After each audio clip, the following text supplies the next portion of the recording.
AI가 너무나 좋다 보니 이 섹터도 좀 관심을 가져야 되지 않나 라는 생각이 듭니다. 바야흐로 AI 버블 시대인데요.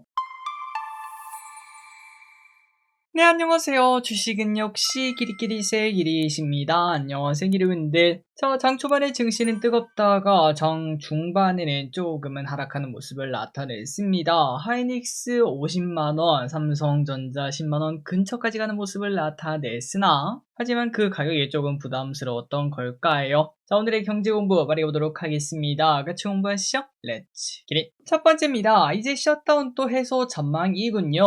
어제 미국은 뜨거웠습니다. 셧다운이 해소될 것이라는 전망이 나타나면서 또 호재로 작용했다고 하는데요. 빠르면 이번 주에 해결될 수도 있다고 합니다. 그리고 무역전쟁 긴장감도 줄어들고 있습니다. 트럼프는 시진핑이랑 다음 주에 회담한다라고 밝혔다고 하는데요. 변수 없이 잘 되었으면 좋겠습니다. 다음입니다. 애플 사상 최고치. 어제 애플은 사상 최고치를 쓰고 달려나갔습니다. 증권가에서는 27년 말까지 아이폰 출하량 확대가 지속될 것이라는 전망이 나타나면서 애플이 쭉쭉 상승해 줬는데요. 자, 그나저나 올해 초만 하더라도 애플은 관세 피해주로 주가 하락폭이 좀 컸습니다. 왼쪽에 보면 많이 느껴지죠. AI도 못하고 관세 피해주다 이런 얘기와 함께 많이 하락했었는데 어느덧 또다시 신고가를 내는 모습입니다. 자, 다만 아직까지도 애플 AI가 너무너무 구리다라는 이야기가 여전하다고 합니다. 제대로 된 AI를 과연 내년에 애플은 선보일 수 있을지, 만약 그 부분만 해결된다면 또다시 애플도 이제 엔비디아나 다른 친구들처럼 달려나갈 수 있지 않을까라는 생각을 해봅니다. 다음입니다. 에이펙이 너무 중요하다 보니까 이거는 한 번 더 체크하고 넘어가도록 할게요. 자, 10월 말 경주에서 열리는 에이펙 정상회의에 대한 관심이 뜨거운 와중에 간단하게 섹터 정리만 해보자면은 일단은 트럼프랑 시진핑이랑 만난다고 하죠. 여기서 잘 된다면은 반도체나 해운 이쪽의 수혜를 기대할 수 있을 것 같고요. 하지만 만약에 좀 잘 안된다 그렇다면은 대두, 히토류 이쪽에 관심이 또다시 깊어질 수 있겠습니다. 그리고 시진핑과 트럼프가 오는 거는 사실 아니겠습니까? 트럼프가 와서 이제 우리나라와 관세 협상을 잘한다면 조선, 자동차, LNG 이쪽의 수혜에 기대할 수 있고 여기에다가 원전도 당연히 포함시킬 수 있겠습니다. 그리고 중국 같은 경우는 시진핑이 오는 김에 우리나라랑 약간의 액션이 나타난다면 한한령 해제 기대감이 나타나겠죠. 엔터, 화장품, 콘텐츠 이쪽도 관심을 가질 필요가 있겠네요. 다음으로 트럼프, 여기 와서 북한을 만날지는 잘 모르겠으나 만약에 만난다면 남북협력 최근 주가 상승이 좀 가파른데요. 일단 지금 시장에서는 분명히 만날 것이다. 아직까지 김정은이 아무 말도 없는 게 만난다는 신호다. 이렇게 베팅을 하는 걸 확인할 수 있습니다. 어떻게 될지 보도록 하고 마지막으로 여러 CEO가 옵니다. 젠슨 황, 손정희, 샘 올트먼 등이 오는데 당연히 반도체, AI, 데이터 센터 이러한 이야기가 나타날 수밖에 없겠죠. 그리고 CATL 회장도 온다고 합니다. LFP 배터리 관련 이야기가 나타날지 보도록 하고 마지막으로 일론 머스크 아직까지는 미정이라고 하는데요. 혹시나 온다면은 가장 파급력이 큰 사람 중에 한 명이겠죠. 2차전지, 자율주행, 로봇 여기까지도 볼 수 있겠습니다. 다음입니다. 관세, 원자력, 합의문 추진 기대감. 드디어 합의가 되는 걸까요? 관련 소식이 쏟아지고 있습니다. 한미 양국이 오는 29일에 정상회담을 열고요. 관세를 15%로 낮춘다 플러스 원자력 협정 이야기도 나올 것으로 보인다고 합니다. 그래서 지금 증시는 이제 이 에이펙 기대감이 좀 커 보이는데요. 연일 상승한 모습을 나타내고 있는데 기리분들의 계좌도 빵빵 하시길 진심으로 바랍니다. 다만 지금 너무 포모를 느끼고 있다면은 지금 당장 따라 사기에는 확실히 약간 과열된 부분이 없지는 않거든요. 그렇기 때문에 조금 더 인내를 하는 것도 괜찮은 방법이 될 수도 있습니다. 자, 최근 들어 한전기술과 오르비텍 주가 상승폭이 괜찮은 모습이에요. 120일선을 딱 지지하고 올라가고 있습니다. 대단하죠? 다음입니다. 조선도 관심을 또다시 가질 필요가 있겠습니다. 조선주가 불을 뿜었는데요. 이게 바로 거북선인가 라는 생각이 들죠. 한미 정상회담 기대감이 나타나면서 조선주가 다시 상승을 시작했고 실적 시즌이라는 점도 긍정적이라고 합니다. 자, 미국은 중국의 해군력을 견제할 수밖에 없겠죠. 그러다 보니까 마스가 프로젝트 기대감은 클 수밖에 없다고 하는데요. 에이펙 기대감이 산업 전반으로 펼쳐지는 모습입니다. 차트를 보면은 삼형, 엠텍과 HA중공업 이 친구들도 최근 급등하는 모습.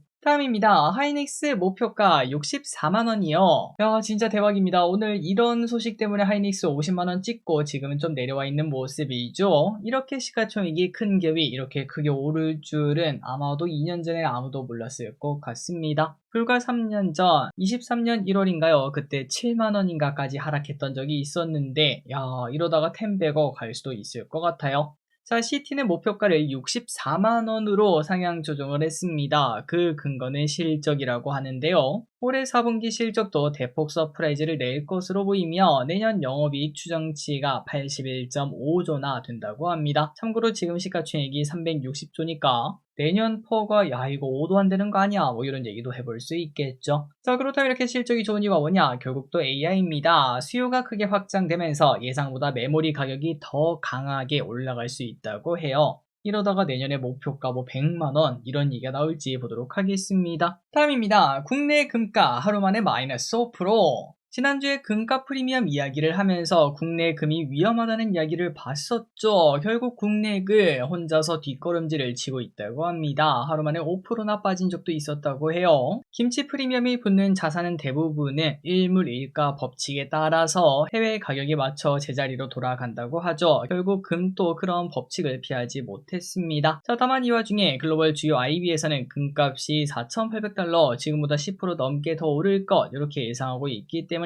금 열풍은 조금 더 이어질 수도 있겠지만 일각에서는 슬슬 고점 칠 때였다. 개인들이 막 사는 거 안 보이냐? 그게 고점의 신호다. 이렇게도 말을 하고 있습니다. 과연 금값은 어떻게 될까요? 다음입니다. AI 투자 대회 결과. 야, 진짜 나중에는 우리와 AI의 투자 대결이 펼쳐질 수도 있겠습니다. AI 투자 대회가 열렸다고 하는데요. 여기서 하루 만에 500% 수익을 만드는 그러한 AI도 등장했다고 하네요. 자, 암호화폐 투자 대회가 열렸었다고 합니다. 여기에 딥시크, 그록, 챗GPT, 제미나이 등이 참여해서 서로의 실력을 겨뤘다고 하는데, 그런데 여기서 그록이 대회 첫날에만 무려 500% 수익을 거두기도 했었다고 하죠. 자, 다만 끝까지 갔을 때 승률 가장 좋은 거는 바로 딥시크였습니다. 총 수익률 1등을 달성하는 AI가 되었다고 하고요. 야, 그러면 AI 전반적으로 다 좋았냐? 우리가 투자하는 것보다 AI한테 맡기면 되냐? 라고 생각을 했는데 조금 놀랍게도 GPT, 제미나이 가장 유명 두 개 아니겠습니까? 요 두 개는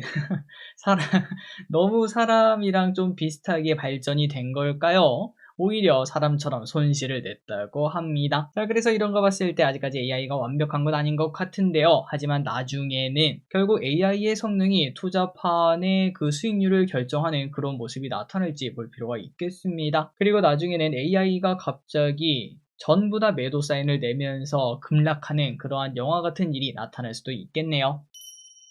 다음입니다. 오늘 가장 뜨거운 소식 중 하나였겠죠. 카카오 김범수 무죄. 요즘 들어 좀 약했던 카카오가 오늘 오랜만에 불기둥을 만듭니다. 카카오 창업자 김범수 전 의장이 무죄가 나왔다는 소식. 기존에 법원까지 간 이유가 뭐였습니까? 바로 SM 시가 조종 의혹인데요. 23년에 카카오가 SM을 인수할 때 경쟁사 하이브가 못 사게 하려고 SM 시세 조정을 했다는 의혹을 받았었는데요. 그래서 검찰은 징역 15년에 벌금 5억을 구형한 적이 있었습니다. 하지만 1심이긴 하지만 일단 무죄가 떴습니다. 그러면서 카카오가 급등했고요. 물론 이제 시작이다 라고 볼 수 있겠지만 일단 불확실성이 좀 사라지는 느낌 받을 수 있겠습니다. 다음입니다. AI가 너무나 좋다 보니 이 섹터도 좀 관심을 가져야 되지 않나 라는 생각이 듭니다. 바야흐로 AI 버블 시대인데요. AI가 고평가라는 건 알고 있지만 더 오를 것 같으니까 계속 매수라는 그러한 시대라고 볼 수 있겠죠. 그런데 이 와중에 AI의 기반인 반도체 좋고요. AI 소프트웨어 좋고요.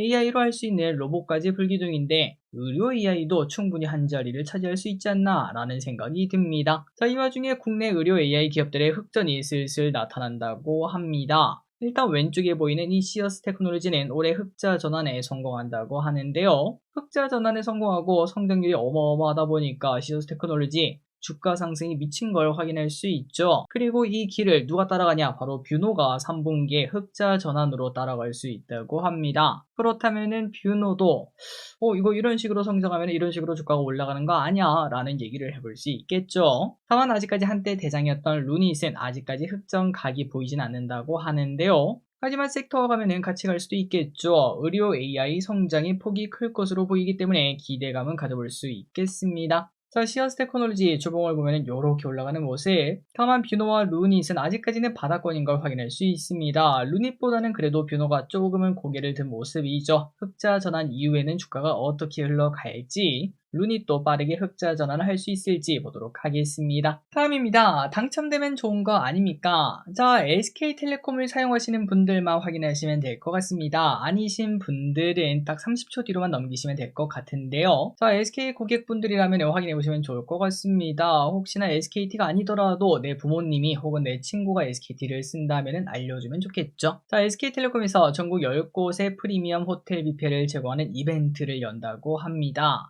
시간은 11월 29일 혹은 11월 30일 이렇게 고정이 되어 있다고 하는데 T 멤버십에서 11월 2일까지 신청이 가능하고요. 인원은 그렇게 많지는 않습니다. 총 1,500명. 하지만 이제 2인 식사권을 제공한다고 하니까 당첨만 되면 이게 몇십만 원 아니겠습니까? 할만하다라는 생각이 들더라고요. 그리고 이제 나머지 내용은 이제 여러분들이 읽어보시면 될 것 같고, SK텔레콤 저는 쓰고 있거든요. 저는 일단 한번 대구에 도전을 해보도록 하겠습니다. 자, 그런데 이제 여기 보시면은 대구, 대전, 광주, 제주 이쪽이 좀 많이 싸더라고요. 저쪽 서울은 막 30만원씩 하는데 개인적으로 그만큼 대구의 경쟁률이 그렇게 크진 않았으면 좋겠습니다. 여러분들도 한번 참여해 보시고 만약 당첨되면은 저랑 같이 꼭 만나셨으면 좋겠네요.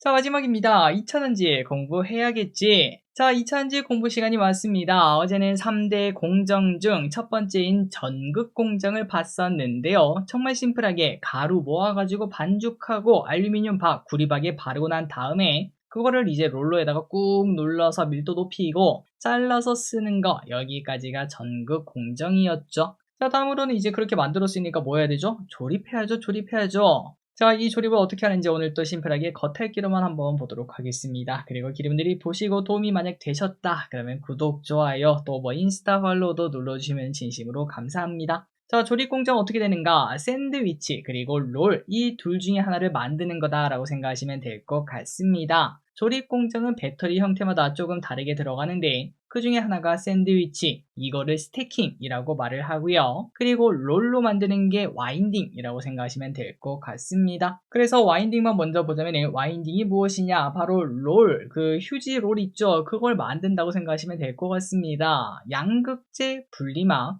음극재 분리막 이렇게 딱 쌓은 다음에 그리고 휴지를 말듯이 그냥 그걸 쭉 말아버려요. 그러면 이제 그게 배터리 안에 들어가는 내용물이 되는 거거든요. 그 다음에 배터리 케이스에는 원통형 배터리든 각형 배터리든 여기에 넣어버리면 그냥 끝난다는 거, 아주 간단하다는 장점이 있습니다. 그래서 장점이 뭐냐? 빠르게 할 수 있다는 장점이 있고요. 하지만 단점은 롤은 원형이다 보니까 각형에 넣다 보면 어떻게 될까요? 맞습니다. 여기 빈 공간이 생기겠죠. 왼쪽 오른쪽 왼쪽 오른쪽 위아래 그런 빈 공간이 생기면서 밀도가 좀 낮아진다는 단점을 가질 수 있겠죠. 자, 그렇다면 이제 그 다음 뭘 해야 될까? 맞습니다. 원형으로 만드니까 안 되니까 이제 쌓아 올려서 네모로 만들면 되겠죠. 샌드위치가 바로 스태킹이라고 하는데요. 양극 분리막, 음극 분리막 이런 식으로 계속 쌓아 올려서 시간은 좀 걸리긴 하겠지만 밀도가 높아지는 장점이 있습니다. 그만큼 배터리 효율이 높아진다라고 말을 해볼 수 있겠죠. 이는 각형과 파우치형에 쓰인다고 하죠. 자, 그리고 난 다음에는 간단합니다. 이렇게 뭐 스태킹을 하든 와인딩을 하든 뭐든 만들었으니까 전액이 담긴 통에다가 이걸 그냥 넣어버리면 끝이에요. 그 다음에 밀봉시키면 우리가 알고 있는 배터리가 되는 거. 그러니까 조립도 진짜 간단한 걸 확인할 수 있는데요. 자, 그렇다면 스태킹이 좋을까요? 와인딩이 좋을까요? 개인적으로 딱 봤을 때